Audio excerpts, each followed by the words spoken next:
5, 4, 3, 2, 1, go! Kes liwat yang melibatkan Datuk Seri Anwar Ibrahim, kes liwat 1.0 merupakan kes yang melibatkan bekas Timbalan Perdana Menteri Malaysia Anwar Ibrahim semasa Perdana Menteri Malaysia ketika itu, Tun Mahathir bin Mohamad. Pada tahun 1998, Anwar dikatakan melakukan jenayah luar tabi'i iaitu perbuatan liwat terhadap beberapa individu yang warak dan rapat dengan dirinya seperti Azizan Abu Bakar, Sukma Darmawan dan lain-lain. Azizan Abu Bakar mendedahkan di Mahkamah Tinggi pada 3 Ogos 1999 bahawa Datuk Seri Anwar Ibrahim pernah meliwatnya sebanyak 10 kali hingga 15 kali sejak tahun 1992. Pada hari Selasa 5 Ogos 1997 di Ibu Pejabat Polis Bukit Aman, Azizan telah bersumpah dengan nama Allah dan memegang surah Yasin dan mengatakan sekiranya beliau berbohong, maka beliau akan dilaknati oleh Allah. Anwar Ibrahim tidak melakukan perkara yang sama selepas itu bagi menentang dakwaan Azizan. Teks sumpah beliau adalah seperti berikut. Dengan nama Allah yang Maha Pemurah lagi Maha Pengasih, saya Azizan bin Abu Bakar, IC 5980324, dengan ini membuat pengakuan bersumpah bahawa saya telah menjadi mangsa hubungan sejenis yakni homoseksual dengan Anwar bin Ibrahim yang kini memangku jawatan sebagai Timbalan Perdana Menteri Malaysia.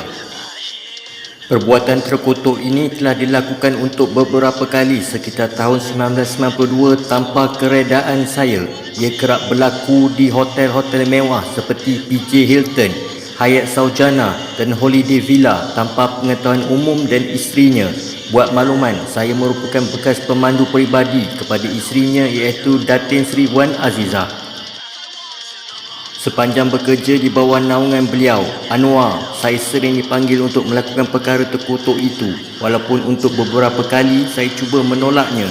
Sifat rakusnya membayangkan beliau seorang yang boleh dikategorikan sebagai kronik sehingga membuatkan jiwa dan mental saya begitu tertekan. Perasaan bersalah akhirnya menguasai diri saya apabila setiap kali terpandang wajah Datin Seri Wan Azizah yang begitu tinggi akhlaknya. Akhirnya saya telah membuat keputusan untuk berhenti daripada terus menjadi hamba homoseksual kepada manusia yang saya kategorikan bersifat binatang iaitu Anwar bin Ibrahim. Sekali lagi dengan nama Allah yang Maha Mengetahui akan segala-galanya, saya bersumpah membuat pengakuan ini tanpa mempunyai niat atau motif tertentu sama ada secara peribadi maupun politik untuk menjatuhkannya. Pengakuan ini dibuat berdasarkan kesedaran dan keinginan menegakkan kebenaran demi menyelamatkan insan-insan yang teraniaya seperti saya. Semasa perbicaraan, sebuah tilam sebagai bahan bukti telah dibawa ke mahkamah yang dikatakan berwarna dengan air mani Anwar. Ini dikemukakan sebagai bukti DNA tindakan seks Anwar.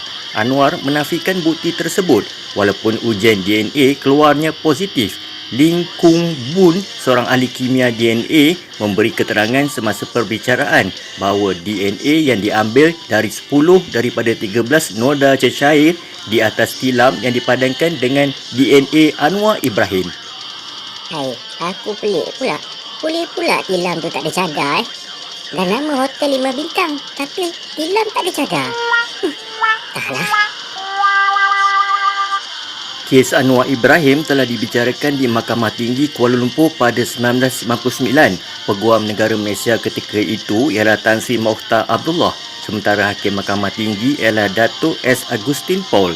Peguam bela Anwar, Raja Aziz Adrus, diminta mematuhi Seksyen 136 Akta Keterangan 1950 jika menyentuh konspir polis. Anwar mendakwa Sukma telah mencampak beberapa nota penting ke arah lokapnya pada September 1999 sebelum Anwar dipindahkan ke penjara Sungai Buloh. Saksi pendakwaan ke-11 bekas Timbalan Pengarah Cawangan Khas Datuk Amir Junus telah disoal berhubung peranan polis memasang alat perakam telefon di kediaman rasmi Timbalan Perdana Menteri itu. Anwar mengaku pernah meminta polis melalui pegawai pengiringnya Zul Aznam Harun supaya kawasan rumah dijaga dengan lebih rapi. Pada 21 Julai 2008, Datuk Seri Anwar Ibrahim diiringi oleh dua orang peguam iaitu Datuk Param Cumaraswamy serta Sivarasa Rasya memberi keterangan di Badan Pencegahan Rasuah BPR atau sekarang lebih dikenali sebagai Suruhanjaya Pencegahan Rasuah Malaysia SPRM berhubung cubaan Peguam Negara Tan Sri Abdul Ghani Patail ketika itu dan Ketua Polis Negara iaitu Tan Sri Musa Hassan untuk menutup jenayah bekas Ketua Polis Negara Tan Sri Abdul Rahim Noor memasukkan keterangan dengan membuat keterangan baru dan soal DNA Anwar pada 1998 hingga 1999. Abdul Ghani Patail ketika itu ialah timbalan kanan pendakwa raya. Artikel ini telah diambil daripada laman Wikipedia Malaysia dengan tajuk Kes Liwat Anwar Ibrahim 1. Sekian, selesai.